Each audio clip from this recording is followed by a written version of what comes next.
I've owned Mastiffs for about 20 years now, all different forms. I'm also trained. I do rescue, foster, just the whole kit and caboodle. I've owned many other breeds. I have a Bull Terrier Doberman standing in front of me right now. I have a Bull Terrier in a crate right behind me, in fact. So I not only love my Neapolitan Mastiffs, but I enjoy many breeds and have owned quite a few different breeds throughout the years. I would consider myself in a way a functional hoarder because I have 11 in this house right now. Wow. So, and that's just being kind of tongue in cheek, but, I have two that are with me right now who are boarding. Oh, my old dog is about to get on the couch, actually. This is just to kind of show. This is my old dog. He's wow. Terrier Doberman, dog I used to work many years ago, but he's 13. But so I got into Neos, I think around 13 years ago now.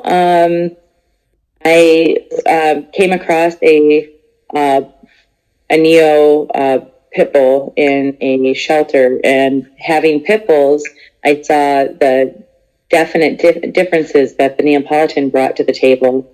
And I actually went to a dog show and put my hands on a couple Neos at that show, and then I was set. That's what I wanted to get into. I saw some definite need within the breed to want to kind of pull back and kind of go back to a little bit more of what the original purpose was, as well as type. Now, when I talk about type in my breed type for Neapolitans is the wrinkles, that loose skin, and bone. And, of course, being into Neapolitans, I have to say that obviously I have no issue with wrinkles or bone, because if I did, I would have Corsos. But I didn't want something that would affect the dog's life. And I saw a lot of dogs that they couldn't see because they had too much skin, or they needed a lot of upkeep. So I kind of started pulling back, even in my own program, because I've had typey dogs. I own typey dogs now, but I use them as a part of my puzzle, and select accordingly off of each generation towards a little bit more of the, I would say, like the late 80s, early 90s dog. I still want some wrinkle so that there is some separation between my breed within Neos and then the Corsi, which are, basically a sister breed to mine. Because, of course, I prefer to work dogs, I also want dogs to perform. So I do and some endurance trials. I do drag work. I live on a farm. We have a little over 30 acres. So I want dogs who can be dogs first and foremost. I don't really want a dog that I have to bathe every 2 weeks and constantly clean out their eyes. That's just doesn't interest me. So now, many years later, I'm closer to the dogs that I'm looking for. Bosco, which is chemical warfare. He's actually retired from working now. He's 7, but I've been working him for the last 5-6 years, and he's probably closest to what I'm trying to get towards. Mm-hmm. And I think some of the pictures that you used were quite a bit of him, and then his sister Chupacabra. Right. So, can you talk about the differences between the Neapolitan and the Corso? Yeah. I've actually, one of my closest friends, she breeds Corsi, and I've had one in the house with me from her last breeding, and it was interesting to see the differences. One of the things that I have noticed between the two breeds is the Corso, people have selected for very specific purposes. So the dog's brain is kind of set in a certain fashion, where the Neo, I liked, one of the reasons why I was drawn to the Neo in the first place is they're one of the most intelligent Mastiffs that I've come across. And I think the reason being is because people really haven't messed with their brains and been kind of focusing on very specific capabilities. So with the Neo, he's kind of a dog that people would just have, and it would kind of roam around and be in the yard or be in the house, but they didn't select for a sole purpose. And I find that the Corso, they're very nice dogs, but they don't have the same mind as, which, not to say that positive or negative for someone else, but for me, I really like the mind of the Neo more than any other dog I've come across. One of the things that I have noticed is the Corso obviously is smaller in general, but then they have a little bit more ability because of that. And it's one of the things that I personally try to pull back and strive towards, because I don't want to lose ability because of size. I want the dog to be able to perform. If 120 pound dog can do it, then I want to be able to pull back towards closer to a slightly smaller dog, and not have an 80-pound dog can't climb, 4 feet. Mm-hmm. Yeah. So, obviously the head type is definitely different. The body structure is also different. We call for a longer body. Where the Corso is a little bit more shorter back than our breed. In general, you can find both of the dogs within each other. You can see Neo, if you look at Bosco's head planes, he has head planes closer to a Corso. And then you can see Corsos all day long that look like Neos because they came out of the same litter at one point. They were the same dog, just selected away from each other for different purposes. And I'm sure there's a lot of people using Neos in their Corso programs still to this day. Oh, well, and the Corso and the Neo is basically a band dog on pedigree. So depending on where the dogs were from dictates what was used behind them. So, if you're looking at Sicilian dogs first, dogs from Italy first, dogs from Spain even, and here, there's been different dogs used within them. And I have no problem with that. I'm here to tell you, I do not care. I want to look at the dog itself and be able to see what it is. I obviously want my dogs to look like Neos. I don't want them to look like Rottweilers. If I wanted them to look like Rottweilers, I would have a Rottweiler. But, and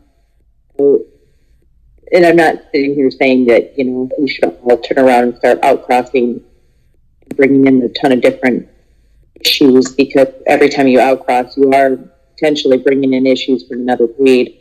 But in the same flip of the coin, I can see a lot of differences within each breed and within my own. Every time I import or bring a dog in, depending on where it's from, I kind of bank on the fact that I may be bringing in something else with it.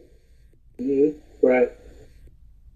Do you ever do genetic testing with your dogs? No, I've gone back and forth. I know Embark, for example, has gotten very, very popular, but actually a couple of dogs from older past dogs of mine have been embarked recently, and it was quite interesting what came up and what was said, what was behind them, because it really didn't match what was supposed to be behind them. So that is me. I'm not quite sure if I put a lot into the DNA testing. I want to see what happens over the next few years. There's the dogs are so, in general, they've been mixed through since before they were even pedigree. So they all kind of cross over into each other anyways. But no, I haven't actually taken the time to DNA to see if I've taken anything, because you might very quickly offend someone that you purchased a dog from. And I don't really, I find that over the years, I try my hardest not to burn bridges with anyone, because I use show dogs all day long. I show my dogs as well. And I use typey dog. So I am the first one to tell you that the dog world is very small, and people pay attention. And people remember, yes, there is a flush of people about every 7 years, but there's people who stick around. So you have to be careful with what you do within the breed, because if you burn one bridge, you may not be able to cross the next, because that could have been their friend. So I try to just enjoy my dogs and focus on what I'm trying to do, and say please and thank you every time I need to use someone else's stock. I had very little issues within the breed. Cancer. Obviously, I'd like a little bit more longevity within the breed too, but cancer has been the most difficult thing for me, and just all different kinds of cancer. I've ran into something as strange as even lung cancer, which obviously is odd within dogs. But the breed in general, I find that if you're able to kind of put your head down and just move forward and find some like-minded individuals, you can get a group of people. I mean, it's taken me years. Like I said, there was a time when I couldn't find anyone who wanted to work with me because of wanting to work with me. Mm-hmm. Now it's different, because there's actually quite a few people who are wanting to do more with their dogs. And I mean, for me, I don't care if you're doing nose work, if you're doing tracking, or if you're just do something. Do something with them. I love doing nose work. It's one of my favorites. Actually, Bosco is the title nose work champion. I'm tomorrow going to a seminar for nose work, and the dogs really enjoy it. It lets them use their brain. You talk about like the origins of the Neo, as far as like what were they bred to do, and what were they using them in Italy for? Okay, so are we going to talk about the fantasy end, or do you want to talk about what my opinion on the real deal would be? Both, if you can. Okay, so the fantasy end is, for me, they believe that it was just resurrected off of a couple dogs, and that it was like one of the original molosters, the original Colosseum dog. Okay, I'm a Neo lover, but let's be real here. There's little chance of a Neo on how they look today being a dog that they would use during the Colosseum. I would believe that it would be something far more like an Allant, something a little bit more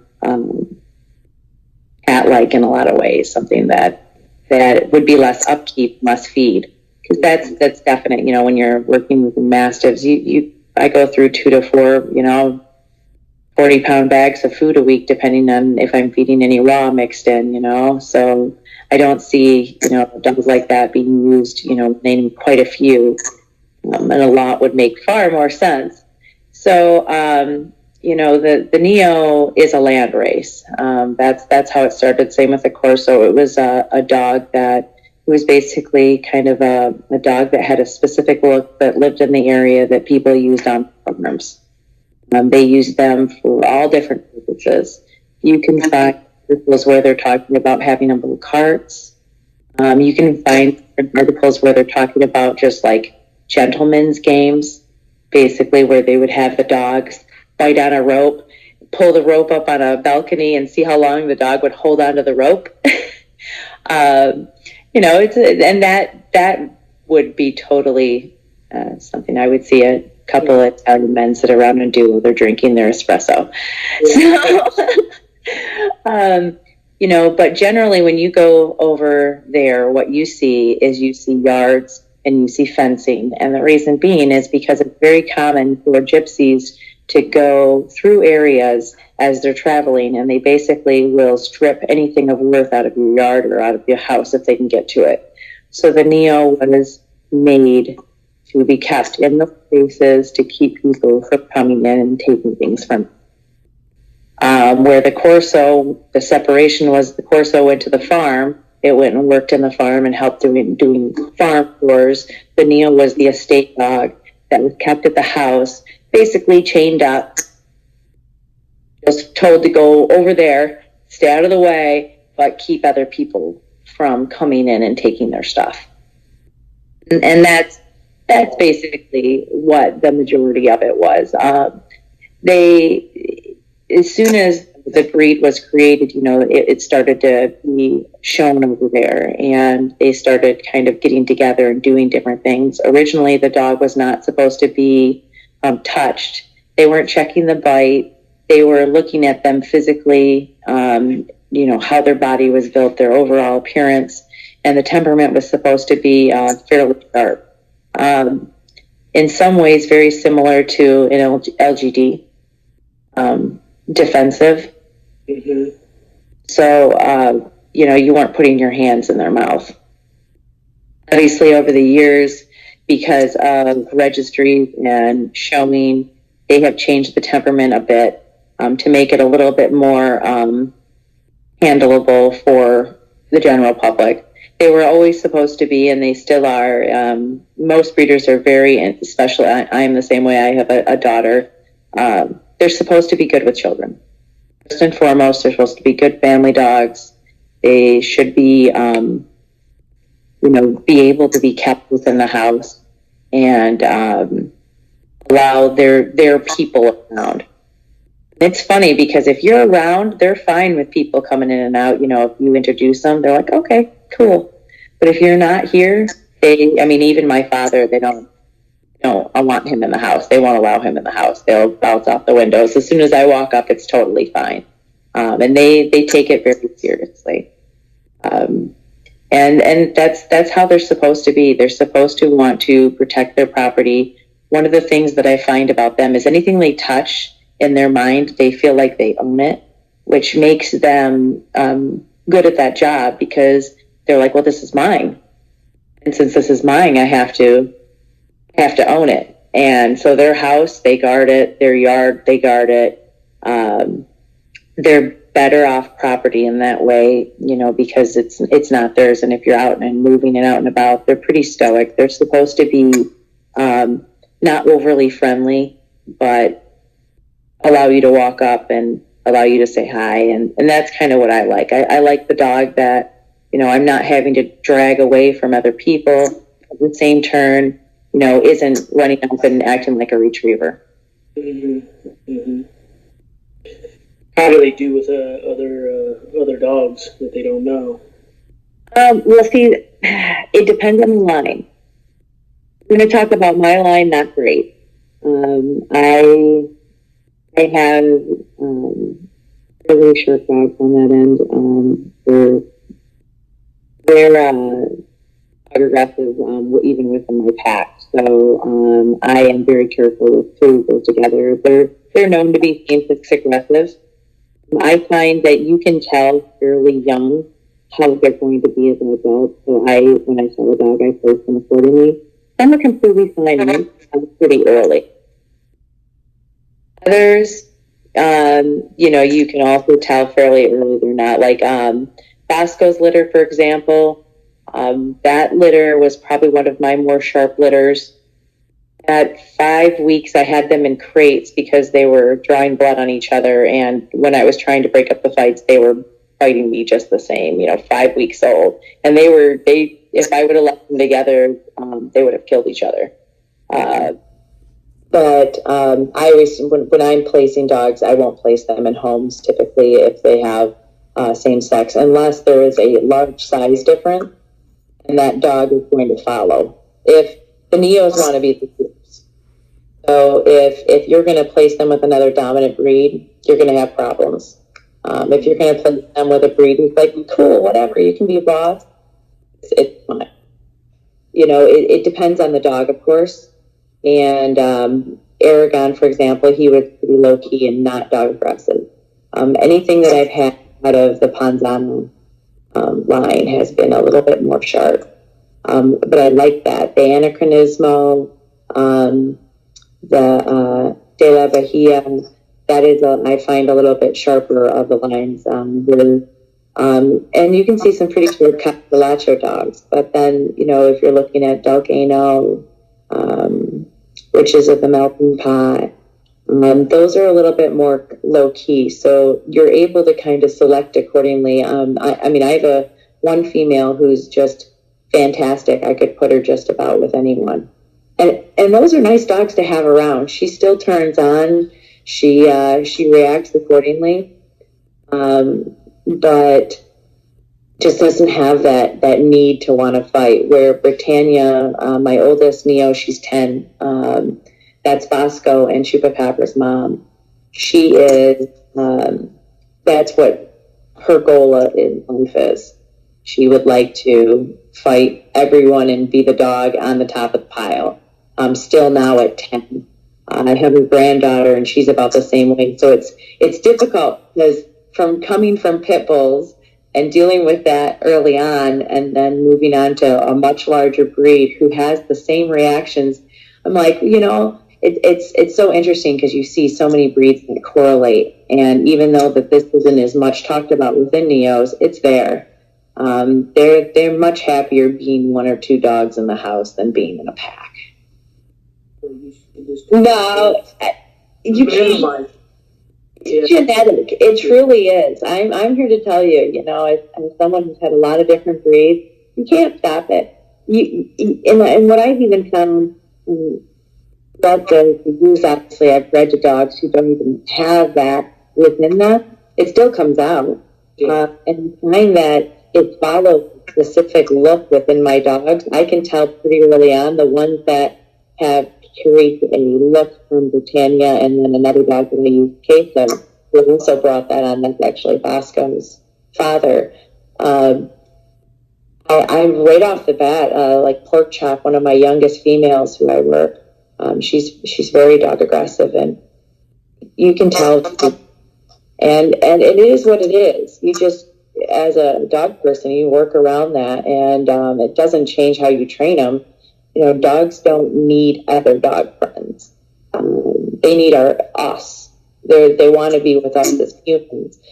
The whole thing where everyone thinks that your dog needs to go to the dog park and play with other dogs is us humanizing our animals.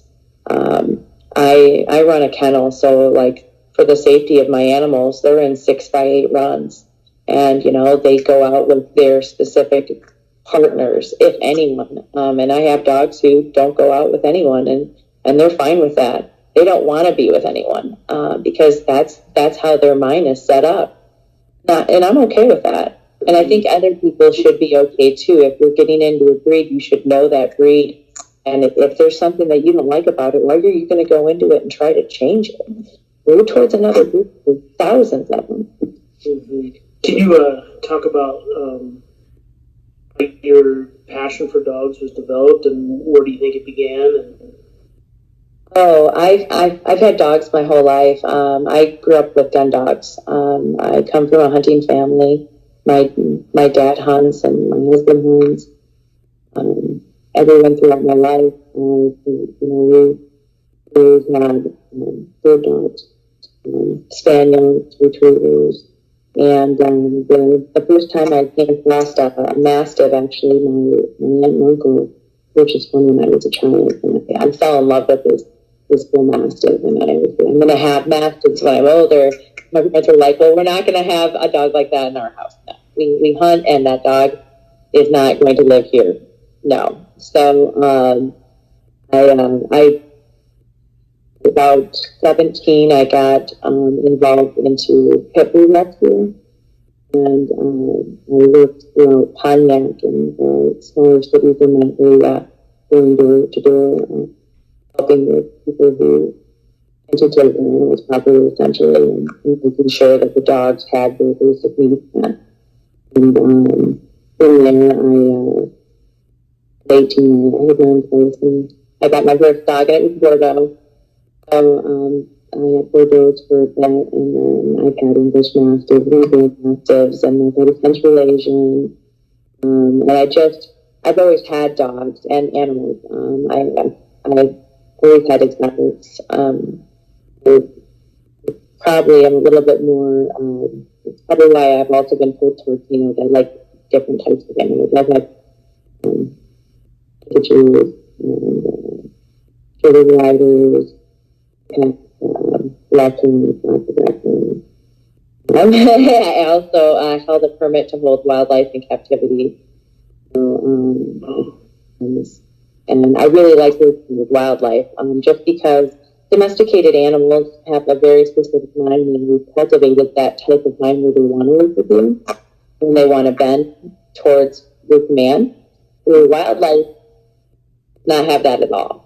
Mm-hmm. So totally different type of mind, and you have to kind of work with them. And it's in a lot of ways, working with another human. You can't force them to achieve, what you want. So it's always, animals have always been a passion of mine, and I have 20 chickens outside too, and cat, and like I said, 11 dogs. We have a sugar glider, and a couple birds and stuff.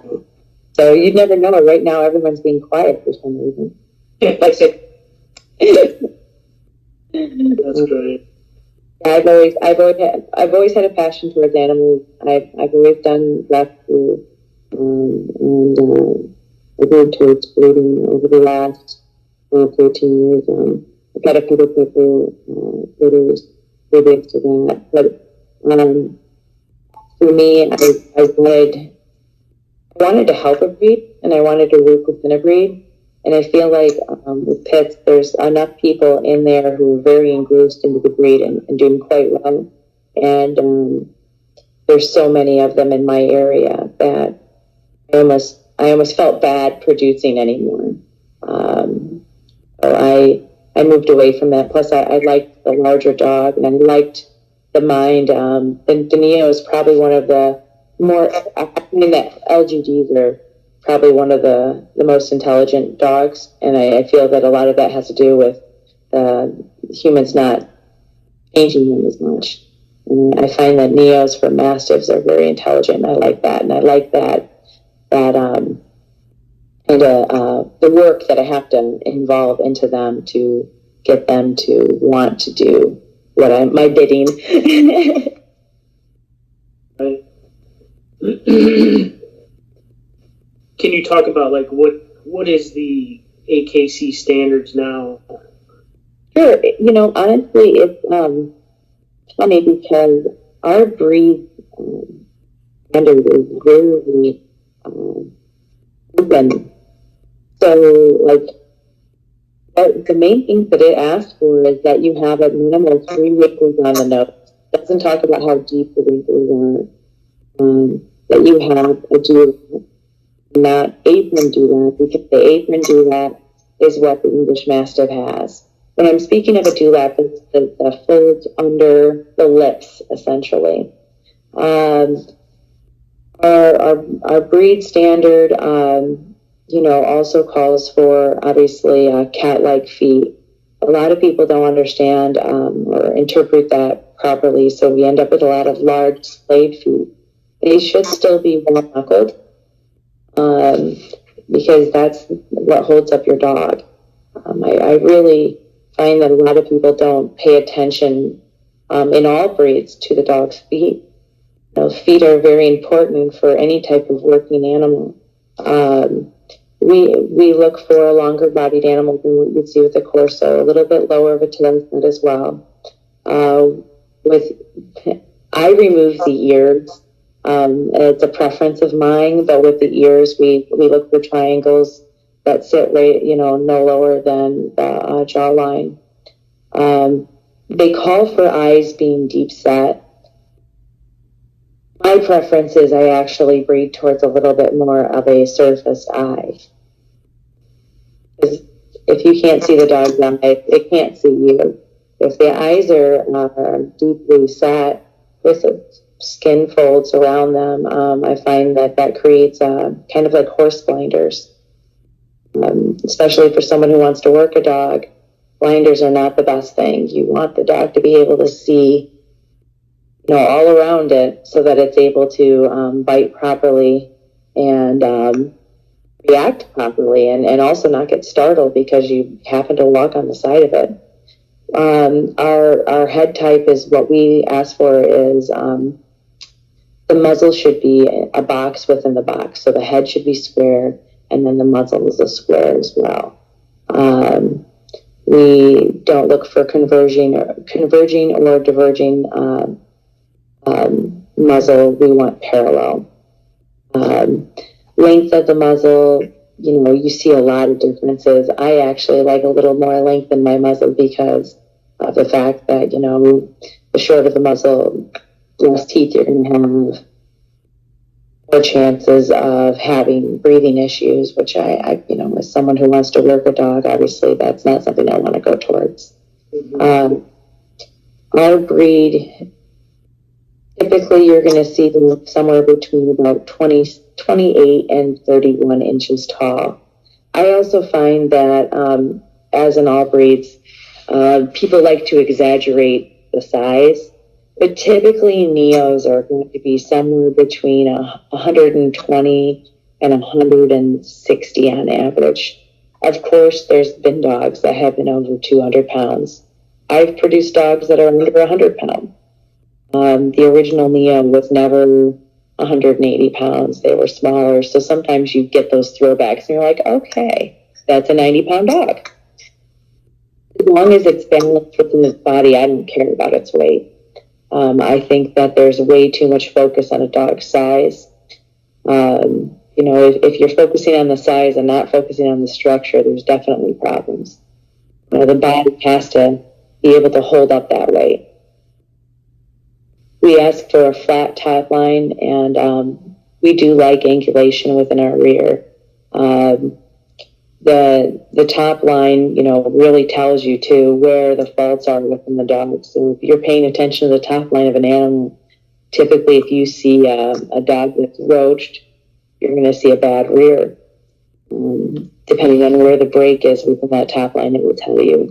We ask for a well-strung chest. We want a nice wide dog. You'll see bone, which is like, the size of the leg. It will vary within my breed. That's not really called within the standard. They just want the dog to carry substance. So you'll see a lot of variation depending on that dog and its line. Color, we have wide variation in colors. We have blue, black, which are the more traditional colors. Because the dog, per the standard, they were supposed to be able to kind of disappear within the night. So if you're having a dog that's supposed to disappear while it's on sentry duty, then you don't want a dog that is tawny, because tawny's blonde, by the way. That color almost glows. Our tawny color, they lose all pigmentation. They're very, very pale skin. And it's kind of almost like a lime color. It's very bright. And then we also have mahogany, which is kind of a brown, opposed to like the Dogue de Bordeaux's red. We do not want mask on any of those colors. There should be no masks. We accept brindling in every color, white on the feet, white on the chest, but no white above the lip.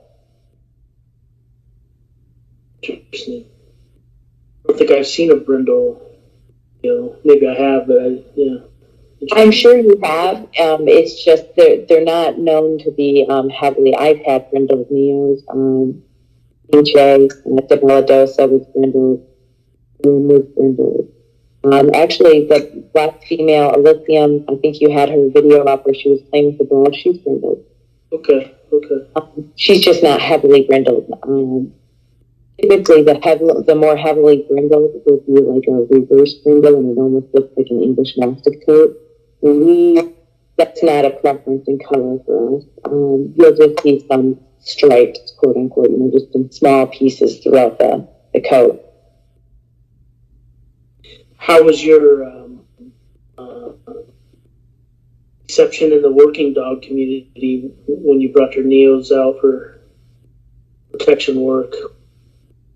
Well, I work within a club, so the first time I showed up, previous to being a club, I'm a small woman.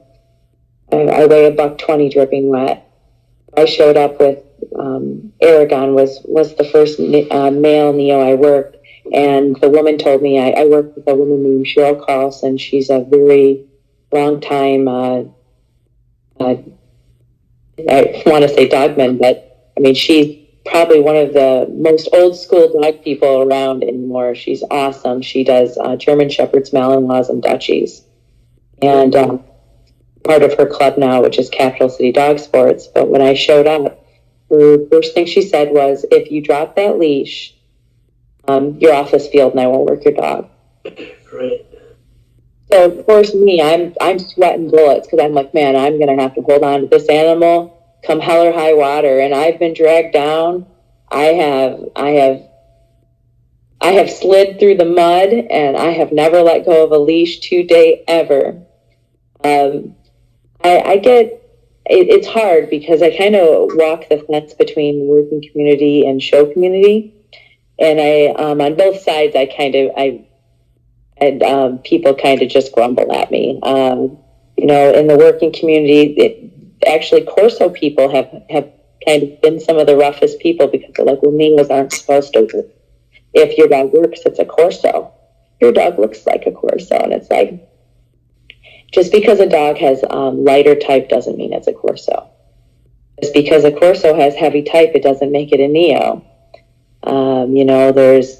There is very specific differences between each breed now. They're different dogs. That's the cool thing about dog genetics is they're very easy to manipulate, and we've changed them throughout the years. And within the working community, I've been now working them for quite some time. In my small area, people know me and people know my dogs, and they love my dogs, and they're happy to see a Neo out working. Dog forums, I used to get a little bit of grief, and Facebook, of course, people are like, well, Neos don't work. You're not working your dogs, you're just doing line work. And I'm like, okay, yeah, this is a trial, and of course I must be doing line work at a trial because that makes sense. But unfortunately with Neos, it's like working Clydesdales. So my dogs are never gonna work like a Malinois because they're not a Malinois. They're gonna work like their breed's gonna work. They're big, they're cumbersome. It's definitely a different animal. They're kind of like, if you're thinking about it in like human form, they would be like I don't want to say a sumo wrestler in a lot of way, but they're going to be your heavy guys. They're going to be your bigger men opposed to your smaller, lighter, more agile, jiu-jitsu fighters. It's totally different people. Obviously you're not going to put those two people together and think that they're going to be able to do the exact same things. But I try my hardest, and I work my dogs right next to Malinois and Dutchies and Shepherds because I want my dogs to be able to compete with them. I want to be able to be on that same level, full well knowing that, my dog's never going to, fly over a 10-foot wall. They're picking up a pretty large body. Oh, it's definitely a different animal, and it's some ways you'll sit there and be like, wow, I wish my dog could do that, but I don't have, like if you look at the bull terrier in the cage, I don't know if you can, you can't see her because she's this dog back here. She can climb over a 10-foot wall like that, but she weighs 30 pounds. So it's definitely a different animal. And it's interesting to see the differences within each breed. And I love those, I don't think that there's anything wrong, because if somebody wants very specific things that a Malinois offers, they should have a Malinois. I personally like the home defense dog that I can have out and about with me that isn't going to be pacing my house and crying all day. Yeah, I agree. Mm-hmm. Yeah. Well, I feel like it should be the thing that, be it show, be it working, if we have a working breed, if our breed is supposed to be a working breed, they should be able to compete within, the show ring as well as, on the field.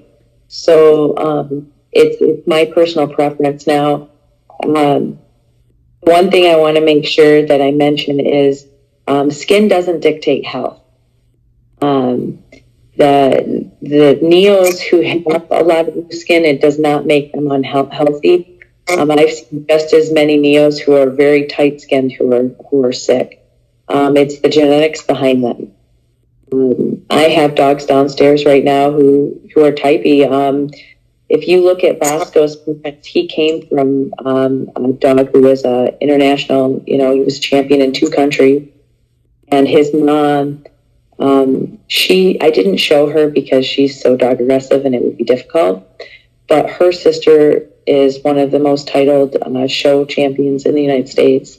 And I think there was like 4 or 5 other dogs within that litter who were, and both her parents were champions.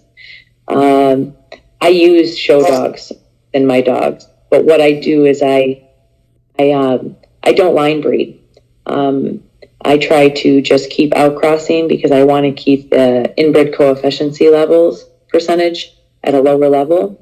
And I find that with every generation, the dog wants to go back to what is more natural for it, because we push out those more unnatural appearance looks, because that's the separations within each breed. But, if you think about it and you go to somewhere like Jamaica and you look at the pariah dogs running around, those were at one point a retriever and a Springer Spaniel and maybe a Mastiff. What happened was they just, over generations, they bred to what came back to what was more natural to them.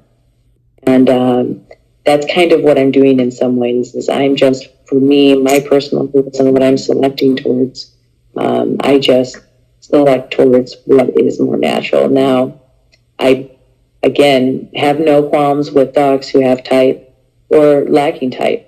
They're all neos to me, as long as they fit still within that standard. And, like I said, the standard is very, very broad. It's left up to interpretation of the person who's reading it. You probably have one of the most broad standards there is, actually. Interesting. How do they handle the cold weather up there in Michigan? Fine. I'm outside. We've got 30 acres, so I'm outside quite a bit with them, and I'm out walking. And the only thing is just like any other dog, is their feet.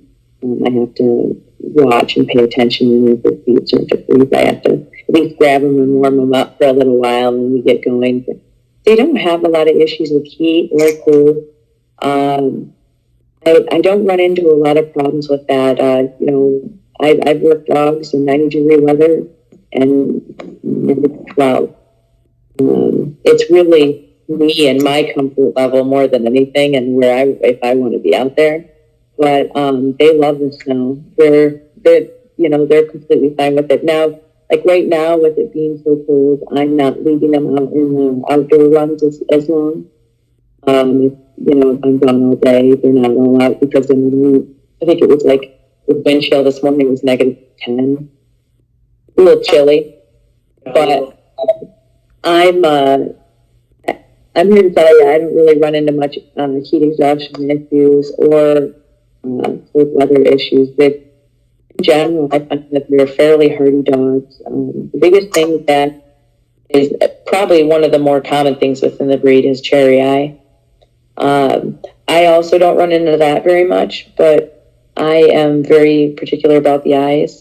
And I also know that if my dog's eyes look like they're getting an infection, to start treating them. I think that a lot of people have ruptures of the gland because there's an infection that goes unchecked.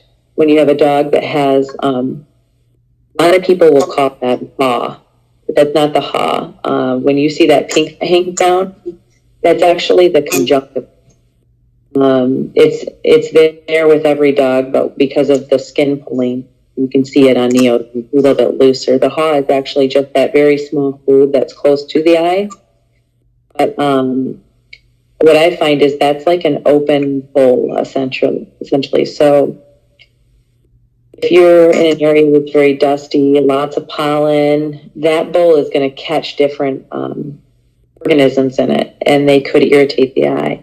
So if I find that I see a dog that has an irritation, what do? I go to my kitchen, I pull out some lube, and I treat the eye for a couple of days. And I really don't run into any issues, but I also have bred towards a tighter, cleaner eye and less, open conjunctiva because of that. I prefer, obviously, as minimal maintenance as possible.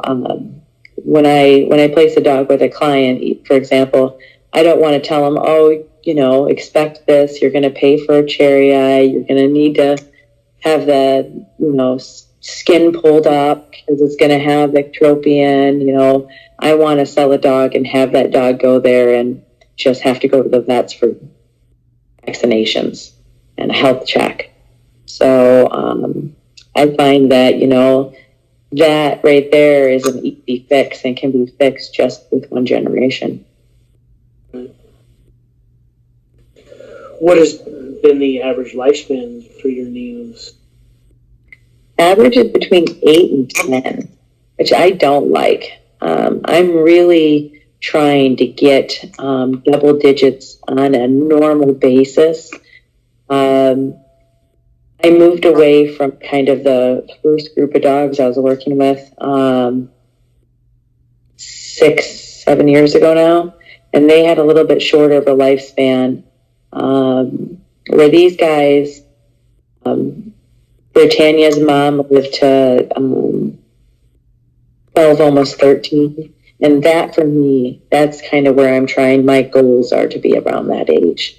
I'm finding that it seems like between 8 and 10, they'll get osteosarcoma or some type of cancer. And it's like cancer, and then they're gone within 6 months. And that's been one of the more frustrating aspects for me because I want longer. It could be vaccinations, over vaccinating, something, because that has been probably the most frustrating aspect. I really haven't ran into bloat. I know that people talk about bloat a lot. I don't do anything to try to stop bloat. I feed on the ground. I give giant buckets of water when they go outside because I don't give water inside. I feed one meal a day. But that is, cancer has been the worst for me, and it seems like between 8 and 10. I have fed raw, complete raw. I've done 60-40. Right now, I'm doing mainly kibble, mainly because of the fact that I just don't have enough hours in the day. Make sure you're getting the ratios correct. You have to make sure you're getting the proper vitamins, meat to fat. There's quite a bit that goes into it if you're doing it right. And I unfortunately couldn't put in enough time in the day to make sure that I was doing that appropriately. And I do feed raw, but it's just not my main source of nutrition for them. So I feed ProPlan. I do salmon, and I consider that a middle of the way food. I am a big believer of that. I don't want to make a hothouse flour. And with that being said, I don't want dogs that have to be fed a very specific high-end food to look good. I want my dogs to be able to basically thrive on a normal environment with a normal life and just average food, because that's 90% of home. Of course, you have those people who are going to go spend $90 for a bag of food. I'm not. 45 is about my limit for a bag of food. So I feed, about somewhere between 12 and 1,500 calories per day, depending on the work. Now, my dogs who are being worked heavily, I might go up to 1,800 calories. Teenagers too. So I do just Pro Plan. I do, I split a can of wet Pro Plan amongst the group to hide pills if I need to throw pills in once in a while. And then everyone gets eggs because I have chickens.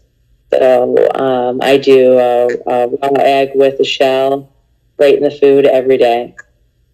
With the shell. If you're going to feed an egg and you're going to feed it raw, you always want to feed it with the shell. If you're cooking it, it doesn't matter, but there's an enzyme within the raw egg that will actually deplete calcium out of the dog if you're feeding it daily. Okay. So the shell counteracts that enzyme. So if you're only going to do it a couple times a week, it's no big. That in a daily, as a food source, you want to always make sure you feed the shell. So I give it to them, egg in the shell, in their food, setting on top, and they get to break it all up all on their own. I do chicken too. I do if we have deer, I get venison. When we're cleaning out like all of our last year's meat, everyone's getting meat during that time mixed in with your kibble. But I mainly feed just basic Pro Plan. So adults are like, again, it depends on the size of the dog, but like Bosco, we'll just use him as an example, because people have seen him in the videos. Bosco eats 5 cups of kibble a day. That's it. 5 cups of kibble and a tablespoon of wet food, and I mix a little water in it. That's his meal a day.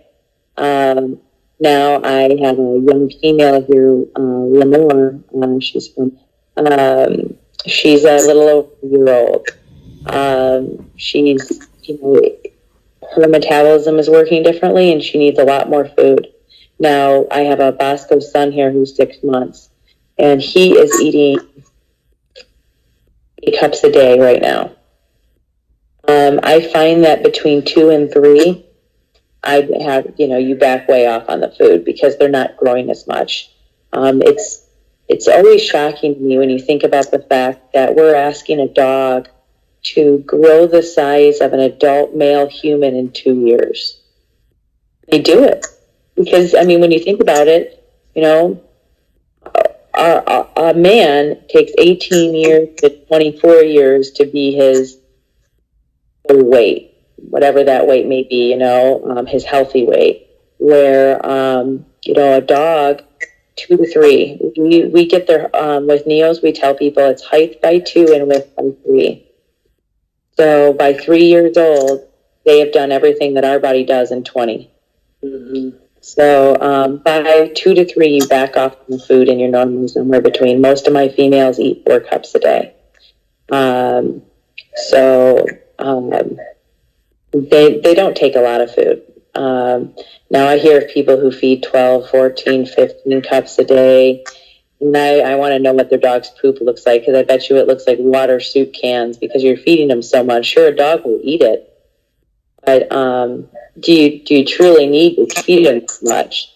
Because I see a lot of obese dogs running around. And I warranty my dogs. I put a 2-year health contract on them. And the one thing that I can tell you that voids a contract is finding a dog that's obese. Because how am I going to warranty your dog's hips and elbows if your dog is carrying an extra 30 to 40 pounds on those hips and elbows? Yeah, absolutely. Have you noticed a difference, like in skin or anything like that between the raw and the kibble diet? I've noticed the feces are totally different. I love raw feces. They're small, easy to clean. Half the time they're like owl turds and disappear into the ground. Where kibble, you have, it's like, a human just took it to the ground. It's a large poop. Coat-wise, I find that a lot of that, again, goes to genetics. When you think about humans, you can see people who are great and who eat like crap, and people who eat great, like crap. So I think it's very similar with dogs, you know, if you're selecting towards a more athletic animal and you give them enough nutrients, you know, and you don't overfeed them, they're gonna look healthy. And I'm happy with ProPlan. I know a lot of people, they don't like Purina, but I was struggling with finding a kibble that worked for my entire group of dogs, because I don't really want to buy 3 or 4 bags of kibble. And I found that ProPlan was one of the only kibbles that I could feed to everyone, that everyone seemed like they were happy on. And that's why I use that. But coats wise, you know, I would have to say I probably had less dander and a little less shedding than I did just straight raw. But I also had a very hard time keeping a good weight on with just raw. I find I always say it's the Italians, they have to have carbohydrates. So, right. You know, pasta. So, and that's what I did. To keep on a little bit additional weight, I would have to throw in pasta or rice. And if you're feeding rice, then you have to blend it, or you're overcooking it because you have to explode it because they can't digest rice in the way that we digest it. So it's definitely a process to feed raw. And all hats off to anyone who does a full raw diet, because I want to be you when I grow up. Well, they have a very, very, very strong bite, and it was it's a force to be reckoned with. Even when you're playing with them, you as someone who's done quite a few, you have to be careful because, you know, they don't know how strong they are, especially when they're younger. And I believe it's part of the reason why originally, and I say originally, I'm not talking about, you know, back in the 1800s, you know, band dogs, but more of the modern band dogs. I believe that's why most have gone towards the Neo, is because they do have such a deep, hard body. And then on top of it, just temperament-wise, they all do a lot. And if you can look under the skin, because that's what I tell people, you know, I'm not scared of the skin. I look under it, and then I use it accordingly if it has the body that I'm after. You know, the structure is so important, and I look for a solid structured dog, and then I outcross, you know, within my breed, and they go back to what is more natural. But no, they have a nice strong bite, and I think it surprises people. Some of the dogs, I find it really depends on that dog. Some of them at first are a little bit more defensive, so you have to kind of find how they work, and you have to make sure that you don't bring out the dark side of it, and that they understand why we're doing it. And then we have to fully bomb-proof them, because I find that a lot of people go out and they work dogs inappropriately, Mastiffs, Neos. They want to see them really come unglued, really be hard and sharp, and then you expect to take them back home, and the dog doesn't even understand what happened.